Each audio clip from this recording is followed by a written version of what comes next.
Hemos hablado ya de metabolismo de carbohidratos, metabolismo de líquidos, ¿ok?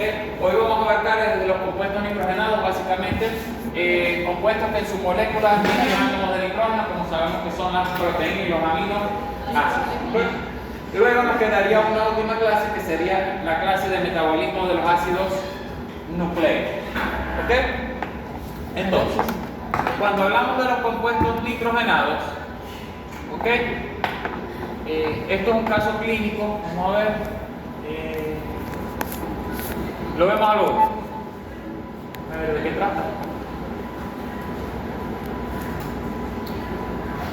Ajá, está interesante, miren. Este caso clínico, para que le vean un poquito de aplicación práctica. Es un canino adulto de 4 años que tiene el plan de vacunación al día. Varios días con anorexia, convulsiones, tiene ataxia, tiene fiebre, tiene úlceras en la boca, es decir, mírenlo cómo tiene la boca. Tiene prácticamente las encías en carne viva, para explicárselo de esa manera, es decir, heridas en la boca. ¿Okay? Además, presenta fiebre, es un animal que está orinando y bebiendo mucha agua. ¿Okay? Además, el animal presenta halitosis. ¿Sabe? A ver, ¿qué es halitosis? Mal aliento. ¿Okay? Pero no es un mal aliento normal. El animal le huele el aliento a orina, como si el animal hubiera tomado orina. ¿Okay? Es un tipo de halitosis que se llama el olor a orina en el aliento. ¿Ok? Ajá, ¿quién va a atender al paciente? A ver. Sandy y el animal que se va por animales pequeños. ¿Quién se va por animales pequeños? Ellas dos se van por animales pequeños. Ajá. Vamos, que lo atienda Carlos Cuello, vamos a ver.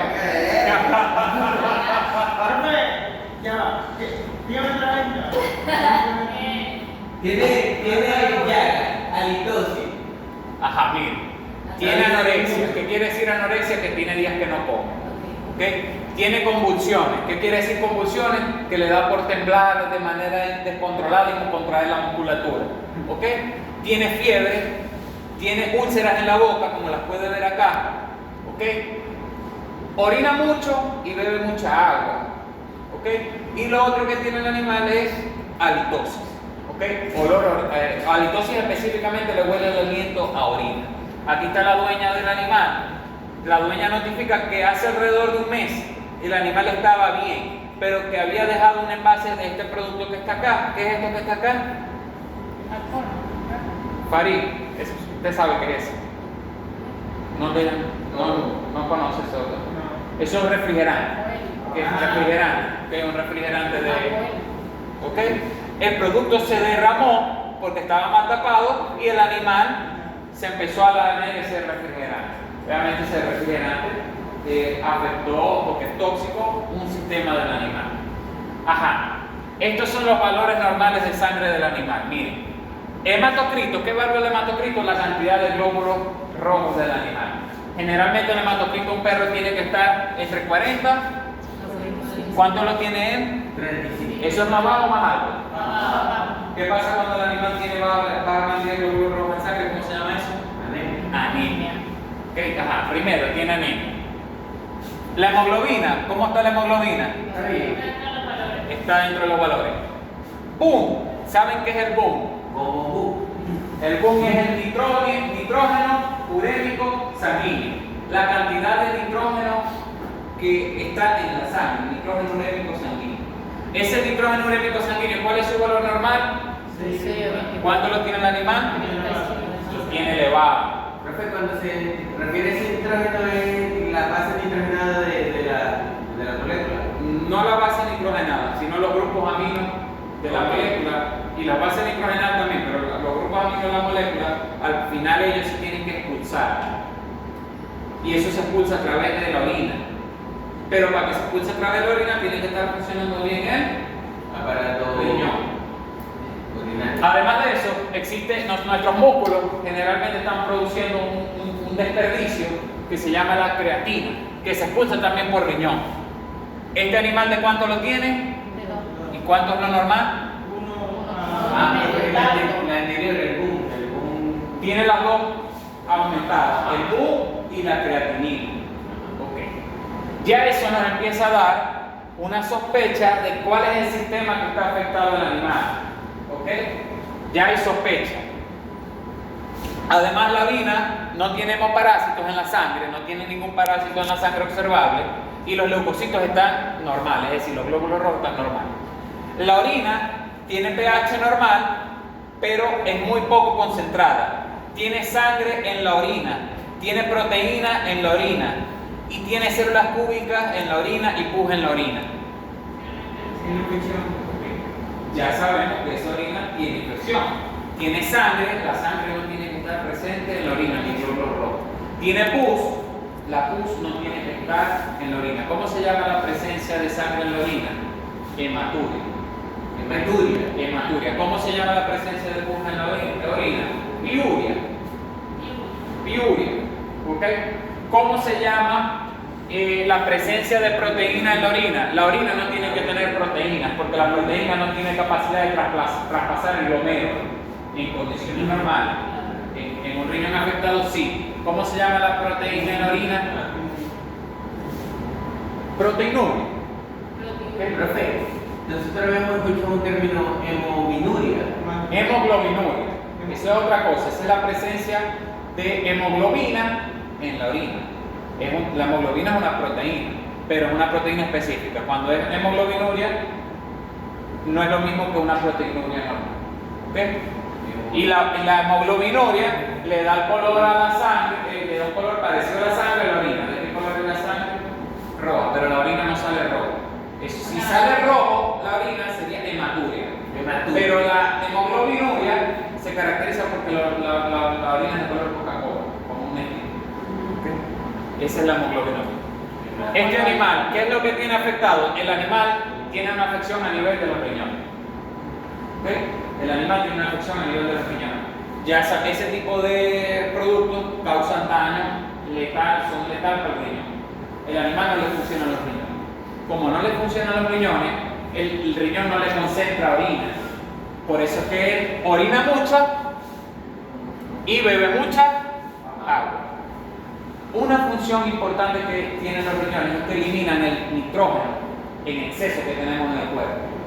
Si ese nitrógeno se acumula, va a ocurrir todo este tipo de síntomas. Fiebre, el animal empieza a tener el olor a orina porque se le acumula una sustancia que es tóxica, que forma el nitrógeno que se llama amoníaco.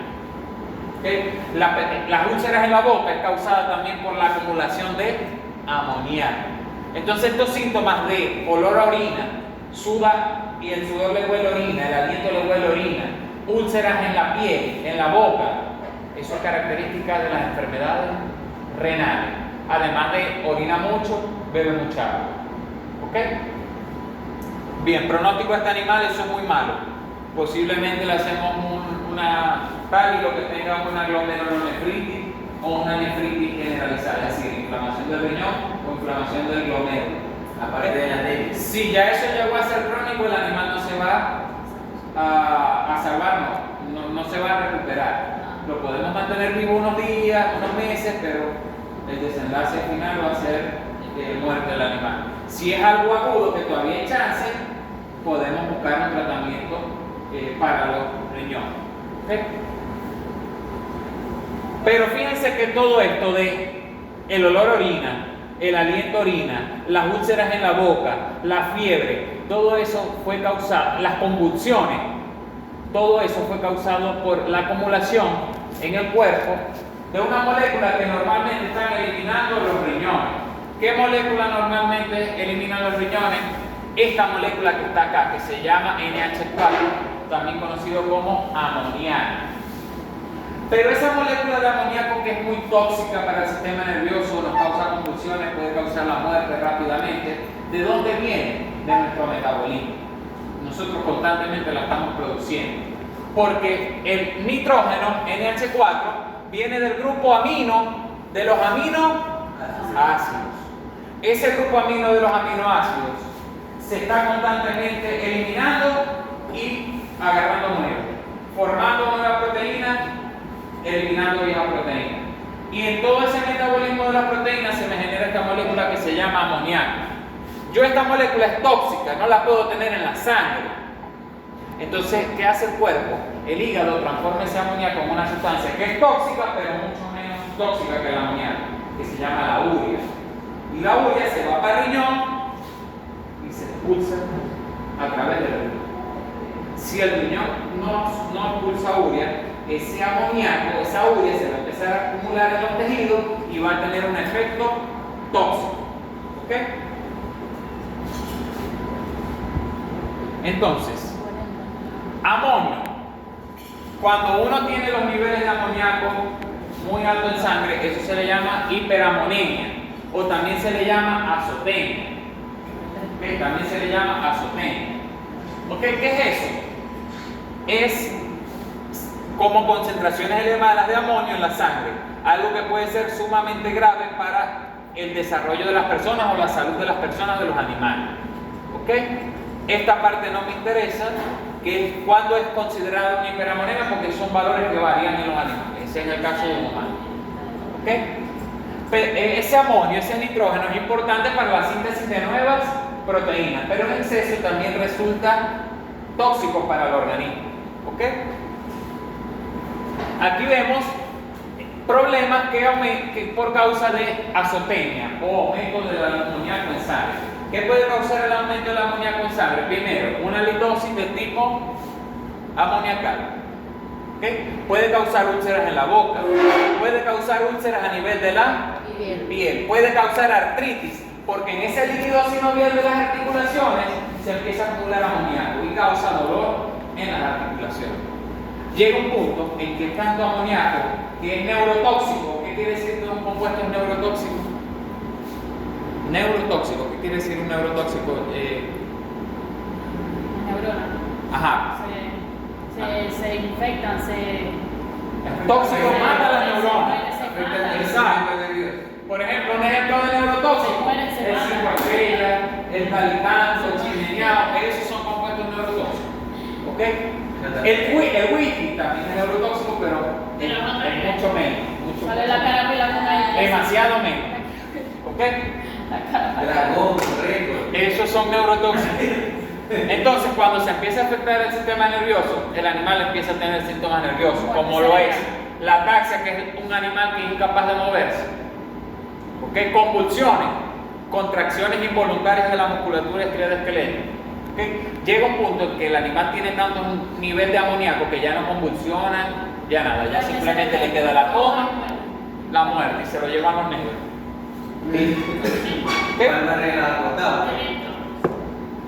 Entonces, ¿cuáles son las causas de esa hiperamonemia? Hay muchas causas, ¿ok? Pero muchas causas son por trastornos del metabolismo de las proteínas o fallas en lo que elimina el amoníaco. ¿Dónde se elimina el amoníaco? En el riñón. O fallas a nivel del hígado, que transforma el amoníaco en un compuesto que es menos tóxico y más fácil de eliminar, que se llama urea. ¿Okay? Entonces sabemos que estos que están acá, que son los aminoácidos, algunos son esenciales, otros son no esenciales, todos ellos se caracterizan porque tienen un grupo carbono, el carbono alfa, el grupo carboxilo, en la cadena R, el hidrógeno y el grupo amino se caracteriza porque tiene un átomo de nitrógeno. ¿Okay? Un átomo de nitrógeno. Aquí vemos los 20 aminoácidos, los que son esenciales y los que no son esenciales. ¿Okay? Funciones que llevan a cabo esos aminoácidos. Los aminoácidos son vegetales porque llevan a cabo muchas funciones. ¿Por qué? Por ejemplo, los aminoácidos están relacionados al apetito, ¿ok? Porque hay ciertos compuestos como la guerlina, que son derivados de proteínas, es la proteína que nos causa hambre, se llama guerlina, ¿ok? Pero también ellos están presentes en el flujo sanguíneo, en la composición corporal, en el crecimiento y desarrollo del individuo, porque un individuo para crecer y desarrollarse tiene que formar nuevas proteínas, y la proteína está formada por aminoácidos, ¿ok? Pero en el sistema inmune, ¿ok? Las defensas antioxidantes del sistema inmune los sustratos energéticos, todas las enzimas que actúan en el ciclo de Krebs, en glicólisis y tal, son de naturaleza proteica. Por tanto, derivan de los aminoácidos. Pero la síntesis de ácidos nucleicos, ¿ok? La salud del sistema inmune, ¿ok? Los estados endocrinos, la eliminación de amoníaco, todo también depende de los aminoácidos. Pigmentación, ¿a qué se refiere pigmentación? Bueno, que nosotros en la piel tenemos un compuesto que se llama la melanina, y la melanina es un derivado de los aminoácidos, ¿ok? Tenemos la reproducción. Bueno, porque muchas hormonas de la reproducción son de naturaleza proteica, como la gonadotropina, corticosteroidina y equina, como la hormona luteinizante, como la hormona folículo estimulante, ¿ok? Todas esas son hormonas de naturaleza proteica ligadas a la reproducción, ¿ok? Ajá, síntesis de proteínas. Si yo no tengo los bloques para formar el bajarete, yo no puedo formar nueva proteína, ¿ok?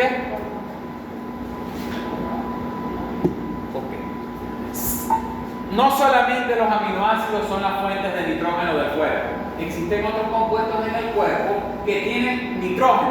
Por eso es que la clase se llama metabolismo, no de los aminoácidos, no de las proteínas, sino de en general los compuestos nitrogenados. ¿Qué es un compuesto nitrogenado? Aquel que en su estructura química tenga nitrógeno. Por ejemplo, la hemoglobina. La hemoglobina es una proteína, pero dentro de la hemoglobina está esto que está acá, que se llama el grupo hemo, o el grupo G, pero el grupo hemo, en español se le llama el grupo hemo. Ese es el grupo encargado de unirse al oxígeno, y él tiene nitrógeno, compuesto nitrogenado.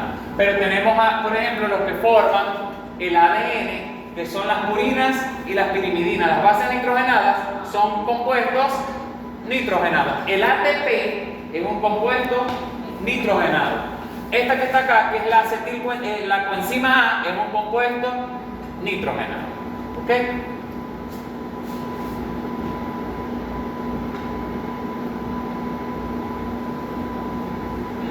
¿Qué pasa, muchachos? Que cuando los aminoácidos están en exceso, generalmente, ¿qué va a pasar? Que ellos no entran al metabolismo, sino que son descompuestos. ¿O qué se puede hacer? Como yo consumí aminoácidos nuevos, yo reemplazo los viejos que tienen mis proteínas por aminoácidos nuevos. Pero esos viejos, yo los voy a llevar a un sitio donde los voy a transformar en amoníaco. Y después en amoníaco lo voy a transformar en urea. Y después los voy a expulsar. Es un ciclo. ¿Ok? Los aminoácidos en exceso, consumidos en la dieta, no se almacenan, ni tampoco son excretados, sino que son transformados. ¿Qué pasa también? Que cuando yo consumo muchos aminoácidos, ¿ok? Yo lo que voy a hacer es transformar esos aminoácidos en otros compuestos. Por ejemplo, yo puedo transformar aminoácidos en glucosa. Yo puedo transformar aminoácidos en acetil-CoA. Yo puedo meter aminoácidos dentro del ciclo de Krebs. ¿Cómo hago eso?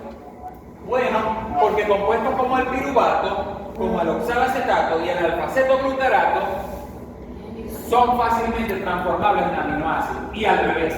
Por ejemplo, vamos a ver que el alfa-cetoglutarato, cuando agarra un grupo amino, ya no es alfa-cetoglutarato, sino que se transforma en un glutamato, que es un aminoácido esencial, glutamato o ácido glutamato.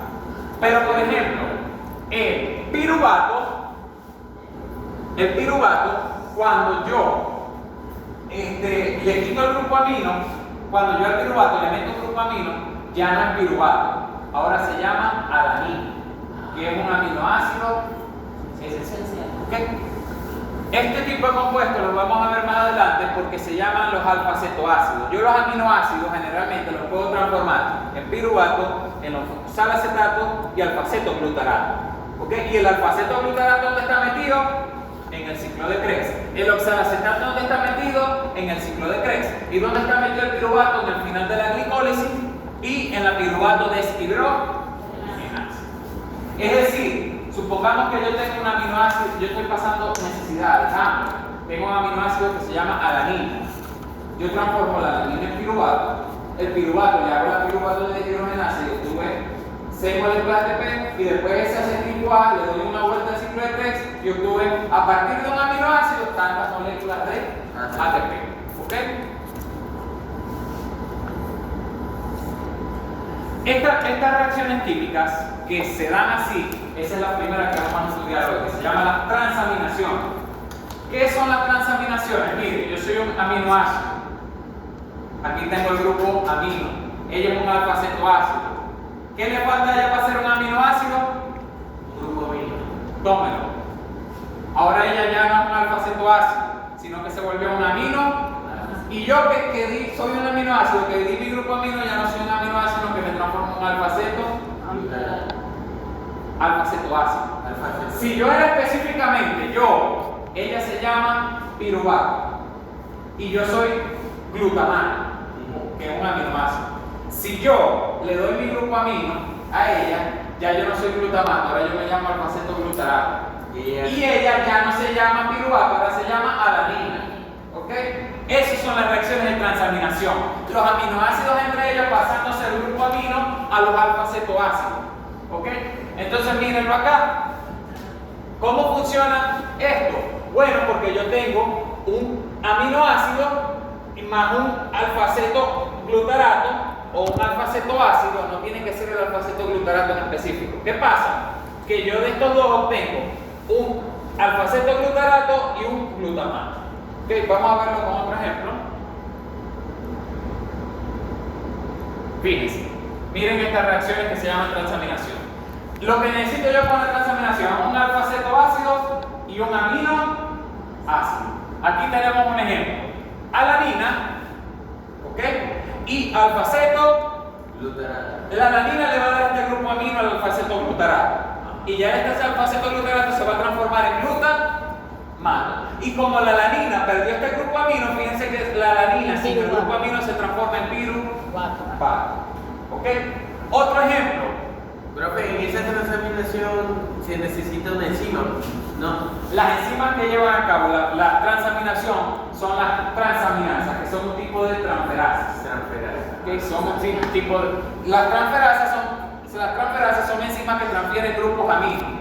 Las transaminasas. Por ejemplo, se puede llamar transaminasas. Las transaminasas son transferasas que solamente transfieren el grupo amino. Las que transfieren grupos azúcar son las glucosiltransferasas. ¿Ok?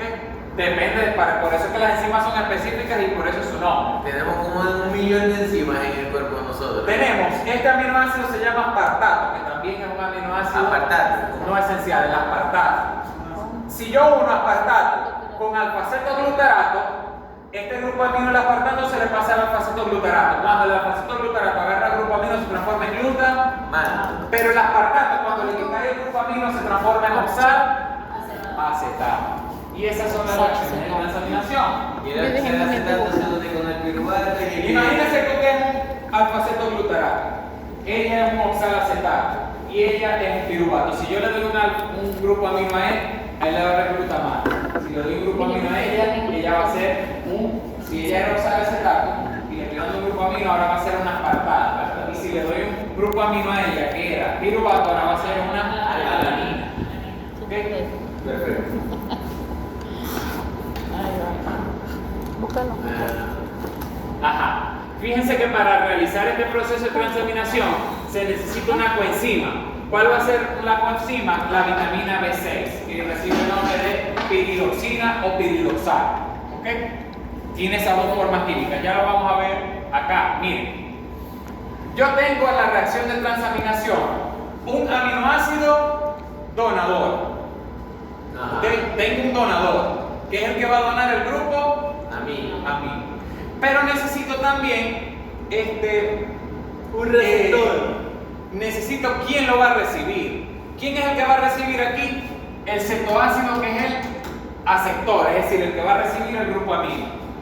Pero para que esta reacción química se dé entre estos dos, ¿okay? Yo necesito la coenzima B6, la vitamina B6, que se llama piridoxina, y la tengo, y piridoxal. ¿Qué pasa? Que yo, una vez que yo tengo el aminoácido donador y el receptor, que es un alfa-cetoácido, ¿qué va a pasar? Que este grupo amino se le va a pasar a la coenzima, esta que está acá. Entonces la coenzima que se llama piridoxal, cuando se une al grupo amino, se pasa a llamar piridoxina. y me quedó el aminoácido sin el grupo amino, ahora es un alfa-aceto Glutarato. ácido, es un alfa-aceto ácido. Alfa-aceto. La única manera que aquí sea alfa-aceto glutarato es que el aminoácido este sea glutamato. Glutamato. Pero puede ser aspartato y aquí va a ser oxalacetato. O puede ser piruvato y aquí va a ser alanina y aquí va a ser piruvato. Ok. El grupo amino lo agarró la piridoxina. Y ahora esta piridoxina le va a dar el grupo amino a el cetoácido aceptor. Y cuando se une el grupo amino con el cetoácido aceptor se forma un nuevo aminoácido. Esa es la reacción denominada transaminación. Pero para que eso se dé es necesaria la vitamina B6, que tiene forma de piridoxina o tiene forma de piridoxano. ¿Ok? Fosfato. Ok. Esas reacciones de transaminación se llevan alrededor de todo el cuerpo. Todas las células del cuerpo pueden realizar transaminación. Pero esta en específico, esto es un tipo de transaminación que recibe el nombre de desaminación oxidativa. Esto solamente se puede llevar a cabo en hígado y en riñón. Eso es básicamente que de esa reacción de transaminación nosotros vamos a obtener energía. Por eso es que también a partir de proteínas, no solo directamente podemos obtener energía. ¿Cómo funciona esa desaminación oxidativa? Es lo mismo, yo voy a agarrar un aminoácido y lo voy a transformar en un alfa-aceto ácido. Pero en ese proceso, este glutamato va a perder un hidrogenión. Además de que va a perder el grupo amino, va a perder un hidrogenión. Y ese hidrogenión, ¿quién lo va a agarrar? ¿Un NAD o un NADP? Y se va a transformar en un NADH o un NADP ácido. Eso se llama desaminación oxidativa. ¿Ok? ¿Qué necesito para realizar la desaminación oxidativa? Obligatoriamente tiene que ser glutamato. Obligatoriamente se da con el En glutamato. este caso, sí es obligatorio. En la desaminación oxidativa, sí. Y yo de ese proceso voy a tener energía, pero solamente se lleva a cabo en el hígado y el riñón. Otras células no lo pueden hacer. ¿Okay? ¿Cómo funciona? Yo tengo el glutamato lo transformo en alfa-aceto glutarato y en el amoníaco, ¿verdad? Y además de eso, transformo una molécula de NAD a NADH, que es energía. 3 moléculas de energía. Correcto. Pero eso solamente ocurre en hígado y en riñón. Sí. Otro Ahí tejido, estaba una mitocondria, específicamente la específicamente eso ocurre en mitocondria, pero nada más del hígado y del riñón. Ok. ¿Ok?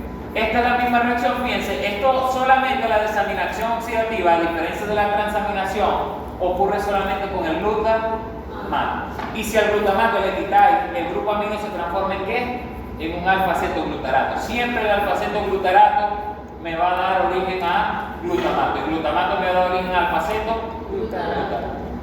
Y obtuve yo esto que está acá, que es amonio, NH4. Esto yo lo tengo que ahora convertir en urea para que sea más eliminable del cuerpo. ¿Okay? Aquí vemos una reacción de desaminación. Tengo un alfa-aceto ácido. ¿Okay? ¿Qué tengo que hacer? Que el alfa-aceto ácido lo uno con el aminoácido y ocurre la transaminación. Me forma el glutamato y el glutamato se va a transformar en alfa-aceto glutarato, pero para eso tiene que dejar de lado su grupo amino, su amoníaco, su grupo amino y un hidrogenio que me va a formar una molécula de NADH. Profe, como dice que es desaminación oxidativa, es decir que... Esta aquí es una desaminación oxidativa. Pero, ¿qué pasa si usted no tiene, para hacer la desaminación oxidativa, usted necesita obligatoriamente glutamato? ¿Qué pasa si usted tiene un aspartato? Usted no puede hacer desaminación. Sí puede. Porque supóngase que yo soy un aspartato. Una isomerasa llega. ¿Qué hago yo? Yo lo busco el que es un alfa-aceto glutarato y yo soy un aspartato, lamentablemente, pero yo le doy mi grupo amino a él y lo transformo en glutamato y yo me quedo como oxalacetato y me voy para el ciclo de Krebs. Pero él ya que quedó como glutamato, se puede hacer una desaminación oxidativa y transformarse pues, en un alfa-aceto glutarato y dejar un hidrogenio y dejar una molécula de amoníaco, porque la química es viva. Usted acaba de decir, no, la desaminación oxidativa solamente se puede hacer con glutamato, pero llega otra molécula que tenga un grupo amino y le dona ese grupo Un aminoácido. Un aminoácido, le dona el grupo amino A un alfa-aceto glutarato.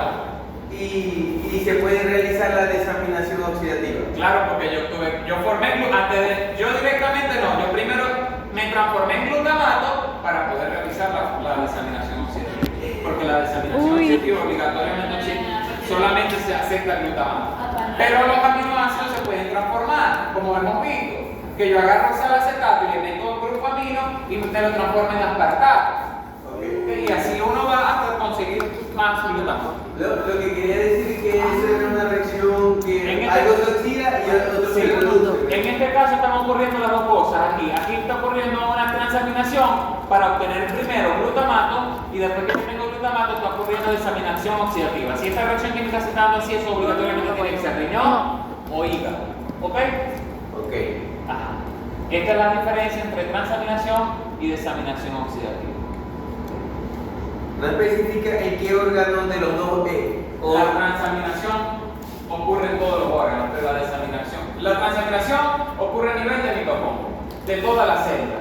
Pero la desaminación oxidativa ocurre a nivel de mitocondria, pero solo a nivel de riñón e hígado principalmente. Porque una vez que ya tenemos el amoníaco, ya tenemos el tóxico, el amoníaco, lo tenemos que expulsar. Eso depende del individuo. Por ejemplo, existen unos seres vivos que se llaman los amoniotélicos. ¿Amonio? Amoniotélicos. Esto que está acá, ¿lo ven? Esto se llama amoníaco. Ajá. Esto se llama urea. Segundo apellido. Y este se llama el ácido ¿Ah? úrico. González. Esas son tres moléculas que contienen nitrógeno. ¿Qué pasa? Que nosotros los mamíferos expulsamos los aminoácidos, esos residuos, ese amoníaco, lo botamos del cuerpo como Urea. la urea. Pero las aves expulsan y los reptiles expulsan el amoníaco como ácido úrico. Y los peces directamente, como están en un medio acuoso, ellos expulsan directamente su amoníaco. Ellos no lo transforman en urea ni en ácido úrico. ¿Ok? Eso De hecho, el miedo del pescado entonces. es fuerte, sí. ¿Ok? El miedo del Entonces, hay individuos que excretan directamente el amoníaco. Esos son llamados los amoniotélicos. ¿Cuál de estos es un amoniotélico? El pez. Este que está aquí. Estos, los que expulsan en forma de nitrógeno, en forma de urea, son estos que están acá, los mamíferos, todos nosotros. Y los reptiles y las aves lo expulsan en forma de ácido úrico. Reptiles y aves. Y es este que está acá. ¿Ok?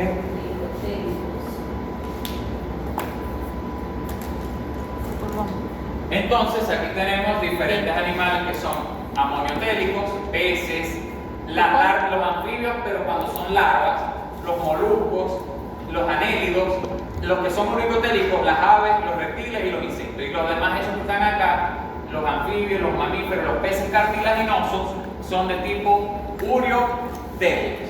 Es decir, que el tiburón Es uriotélico. Ajá, hablemos entonces del ciclo de la urea. ¿Quién creen ustedes que inventó el ciclo de la urea? Tiene que era Newton. La cosa es que Krebs se hizo famoso por descubrir un ciclo. ¿Cómo se llama el ciclo que descubrió Krebs?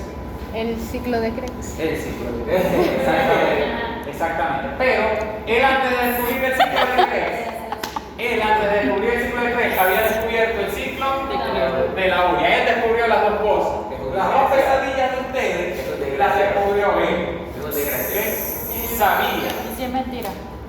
¿Cómo que sí es mentira? Como la mente. La urea, ¿dónde se produce la urea? La urea se sintetiza en el hígado, gracias a unas enzimas que están dentro de lo que se llama el ciclo mentira, te la de la urea. inventó. ¿Ok? Luego la urea pasa a la sangre. Ese viejo ¿Ok? tenía más El nada que riñón hacer. va agarrando la urea, la va concentrando y después la urea la va a expulsar en la orina. Ok. ¿Ok? El ciclo de la urea fue descubierto en 1932 por Hans Krebs. ¿Ok? Y otro científico que se llamaba Kurt Hensel, ya que el ciclo del ácido cítrico, que es el ciclo de Krebs, se descubrió fue en 1937. O sea, el coño antes de descubrir el ciclo de Krebs, en el 1937, en el 1932 descubrió el ciclo de la urea. 5 años después. Y ahorita les voy a tener una curiosidad muy buena del ciclo de la urea y el ciclo de Krebs. ¿Ok? Y ese viejo no tenía nada que hacer en ese tiempo. Bueno, Ese era su trabajo. ese era el trabajo de él. No, Y pero- gracias a, yo le tengo mucho que agradecer, porque gracias a él yo los puedo atormentar a ustedes. Entonces, el hígado es el único sitio donde se produce urea. El único sitio donde se va a producir el ciclo de la urea va a ser en la mitocondria y citoplasma de las células hepáticas que se llaman hepatocitos. No hay otro sitio donde se produzca urea que no sea un laboratorio para droga, para esas cosas, o para fertilizar. ¿Ok? El ciclo de la urea es un proceso por el cual los desechos de amoníaco del cuerpo se eliminan del cuerpo. Cuando usted consume proteínas, el cuerpo la descompone en aminoácidos y el amoníaco se produce a partir de los aminoácidos sobrantes y se tienen que eliminar del cuerpo. Ya les expliqué por qué se eliminan del cuerpo, porque si no va a haber enfermedad. Aquí vemos el ciclo de la urea, que es facilito. ¿Okay? Este ciclo de la urea consiste en que yo tengo el amoníaco. ¿Okay? El amoníaco, ¿okay? Yo lo tengo que activar. El amoníaco yo lo tengo que activar. ¿Qué voy a agarrar? El amoníaco yo lo voy a mezclar con una molécula que se llama carbamilfosfato y CO2. ¿Ven? Amoníaco más CO2 y carbamilfosfato me va a iniciar el ciclo de la urea con una molécula que se llama citrulina. Ajá. ¿Okay? Si trata de citrulina. A la citrulina se le mete una molécula que se llama aspartato. Y se me unen citrulina y aspartato. Fíjense que por afuera del ciclo, citrulina y aspartato me forman una molécula que se llama arginosuccinato. Arginosuccinato. ¿Qué pasa? Que el arginosuccinato va a expulsar una molécula que se llama fumarato. Ajá, y se va para allá para... Y el fumarato se va para ciclo de Krebs. Pero el arginosuccinato, cuando pierde el fumarato, se me transforma en arginina. ¿Ok? Y la arginina se le va a meter una molécula de agua y me va a generar dos compuestos que se llaman la urea, el agua y una molécula que se llama la ornitina. La ornitina se vuelve a unir al carbamilfosfato para formar citrulina. Y la citrulina se une al aspartato para formar arginosuccinato. Y el arginosuccinato pierde un fumarato para formar arginina. Y la arginina pierde agua y urea para formar ornitina. Y la ornitina se une otra vez con el carbamilfosfato. Tenéis tres La arginina es un aminoácido, correcto. Y el fumarato es un alfa-cetoácido. Y el aspartato también es un aminoácido. ¿Ok? ¿Está claro? ¿Duda? No quiero... Ajá, bien, otra vez, repito. El ciclo para que inicie necesita una molécula que se llama carbamilfosfato. Para formar la molécula carbamilfosfato yo tengo que unir amoníaco con CO2. Cuando yo uno amoníaco con CO2 obtengo carbamilfosfato. El carbamilfosfato se une a la ornitina y me forma una molécula que se llama citrulina. La citrulina se une a una molécula que se llama aspartato y me forma una molécula que se llama arginosuccinato.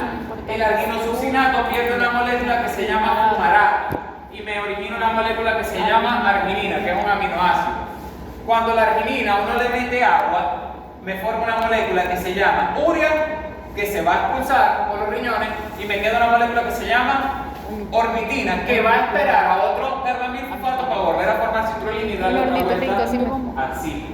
Yo no ¿Okay? sé. Está más fácil que el ciclo de Krebs, Sí. porque el ciclo de Krebs son 10 reacciones, estas solamente son 5 reacciones químicas. Vamos por la Ahí cuando le meten 32. agua me imagino que es un hidrólisis. Es una Tres. hidrólisis,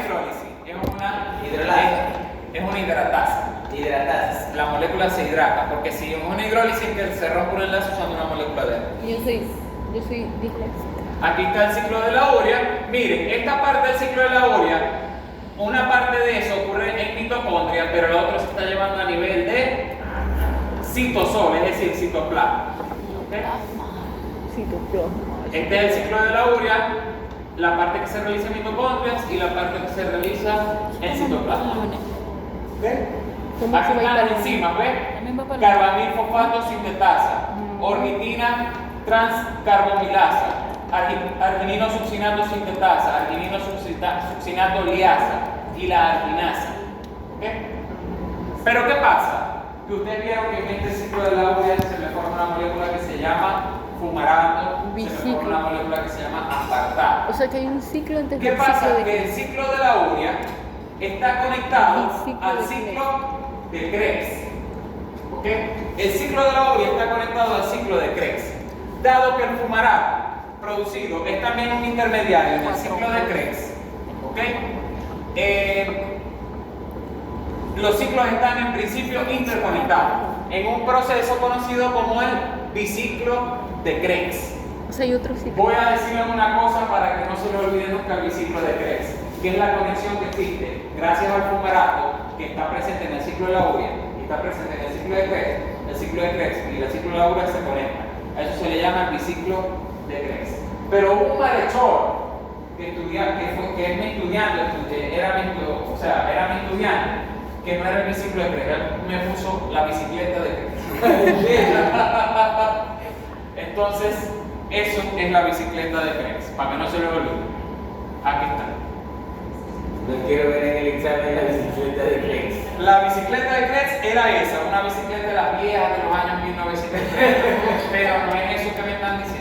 Profe, pero El todavía biciclo sigue es por estudiando. ser doble, Sí, porque hay sigue dos estudiando. unidades. Profe, Sí, dos Sí, ciclos. porque son dos ciclos descubiertos por Krebs y se conecta el metabolismo de los hidratos de los ácidos del ciclo de Krebs, de los ácidos de Krebs, carbono, ese carbono, con el metabolismo de las proteínas. ¿Ok? sigue estudiando desde la bicicleta de Krebs. Es que vive eso, profe. Aquí está la bicicleta de Krebs, ¿ves? Este que está acá de este lado, como ornitina, citrulina y arginina, este es el ciclo de la urea y están unidos gracias 28. a el ciclo de Krebs, gracias a una molécula que es el fumarato y el aspartato. Bueno, se puede llamar la bicicleta de Krebs. La bicicleta de Krebs ahí sí es. Por eso el ciclo. Ok, además de eso que les expliqué, existen otros compuestos en el cuerpo que son llamados los compuestos nitrogenados y que esos compuestos nitrogenados tienen una gran importancia biológica. Compuestos como son la creatina, compuestos como son las bases nitrogenadas. Esto no se lo voy a mencionar, porque ya las bases nitrogenadas saben su importancia en los ácidos nucleicos. Ya los nucleótidos saben su importancia en los ácidos nucleicos, ¿ok? Y en la generación de moléculas como el ATP. ¿Ok? Pero si vamos a hablar un poquito sobre las catecolaminas, la serotonina, la creatina y el grupo hemo que está presente en la hemoglobina. ¿Ok? Hablemos de creatina rapidito. ¿Qué es la creatina? El músculo necesita energía. La energía que necesita el músculo está en forma de ATP. Pero el músculo cuando está trabajando necesita energía rápidamente. ¿Qué es la creatina? Una molécula que le aporta energía al músculo. ¿Ok? ¿Cómo hace esa creatina para aportarle energía al músculo rápidamente? Vamos a ver. Bueno, porque la creatina es su forma inactiva, pero cuando ella agarra una molécula de fósforo, se transforma en la molécula activa de la creatina, que se llama la fosfocreatina. ¿Qué pasa con la fosfocreatina? Que el músculo constantemente necesita ATP. Al músculo se le acabó el ATP. ¿Qué hace la fosfocreatina?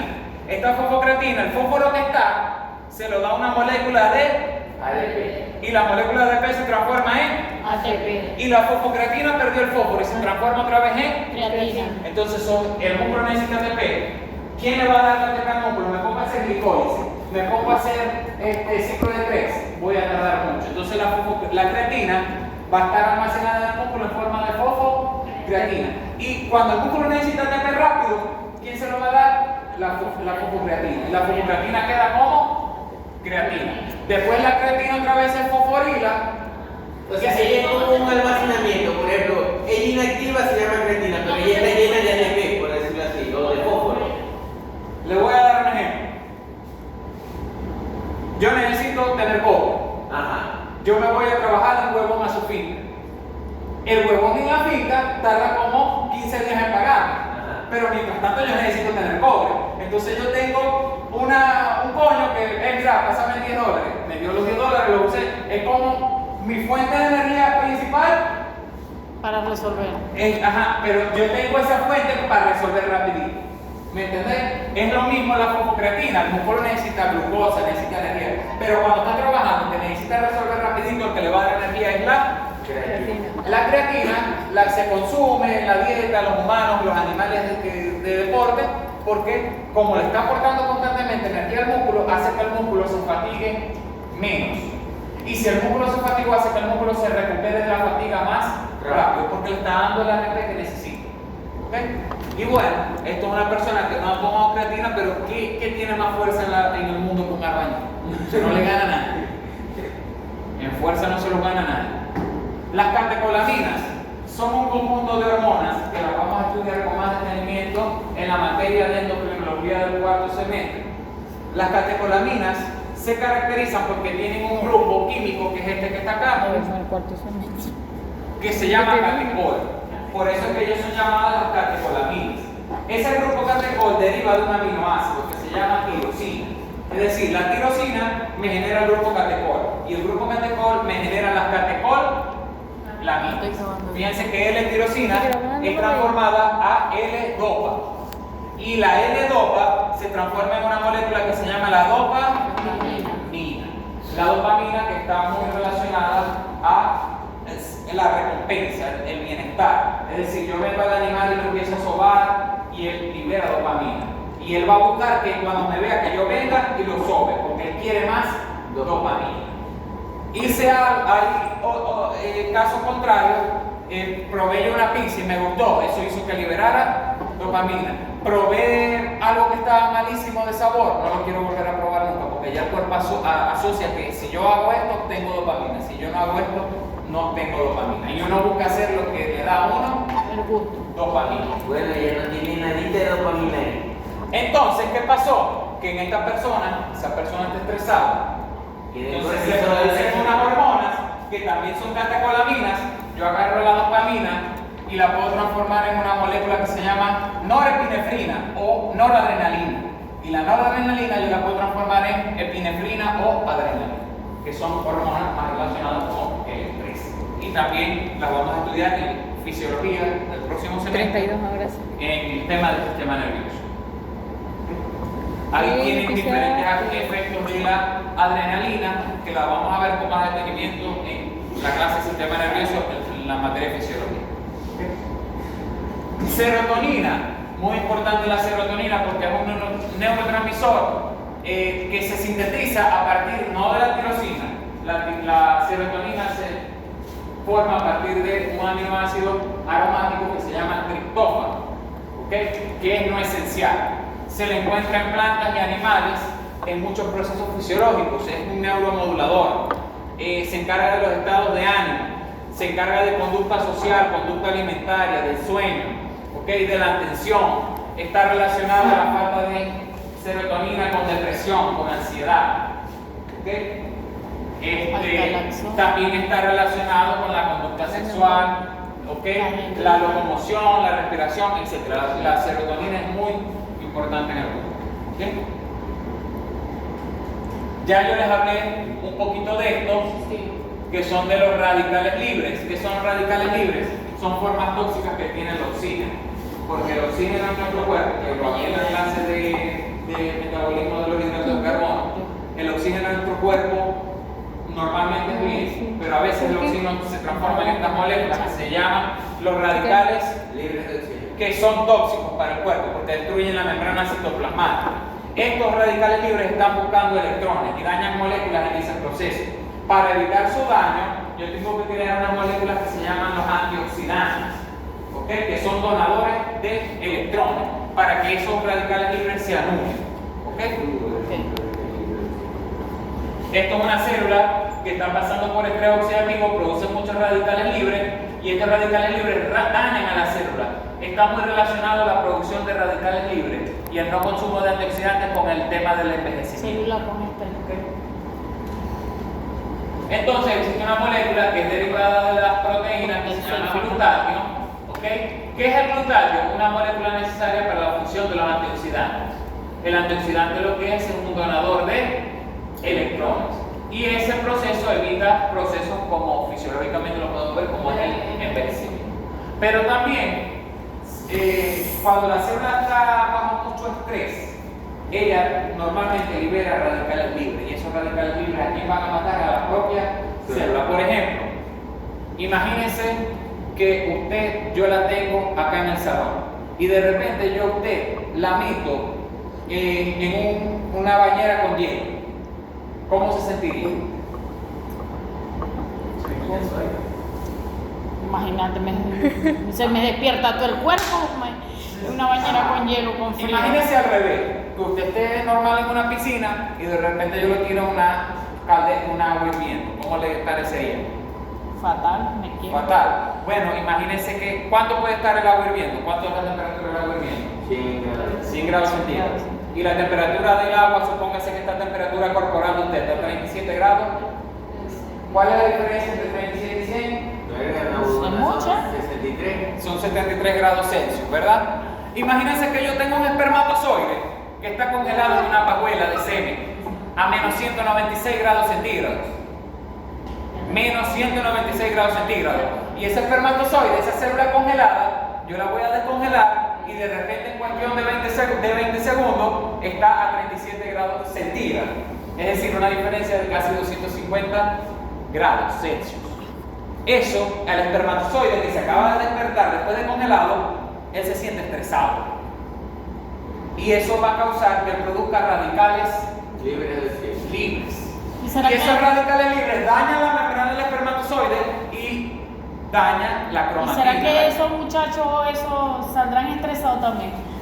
Los muchachos no. Lo que pasa es algo, que si antes de ese semen, cuando estaba fresco, antes que lo congelaran, preñaba un 80%, a lo mejor ya congelado lo que preña, si está muy bueno, es un 60 o un 55. ¿Por qué? Porque el espermatozoide tuvo que experimentar ese estrés, ¿okay? Un estrés térmico, y generó muchos radicales libres. ¿Okay? El grupo hemo, facilito, es el grupo que se encarga, está dentro de la hemoglobina y se encarga de agarrar el hierro. Él es facilito, pero para explicarlo más detallado, simplemente explicar su estructura química. Miren, hay una molécula que se llama glicina y una molécula que se llama succinil-CoA. Cuando uno une una molécula de glicina y succinil-CoA, obtengo una molécula que se llama obtengo una molécula que se llama ácido aminolebulínico. Cuando yo agarro dos ácidos aminolebulínicos, obtengo una molécula que es esta que se llama pirrol. Cuando yo agarro 4 pirroles y los uno, me forma una molécula que se llama el anillo de protoporfirina 9. Y el anillo de protoporfirina 9, al unirlo al hierro, se transforma en esta pequeña hemoglobina que se llama el grupo N. ¿Okay? Chao. Chao.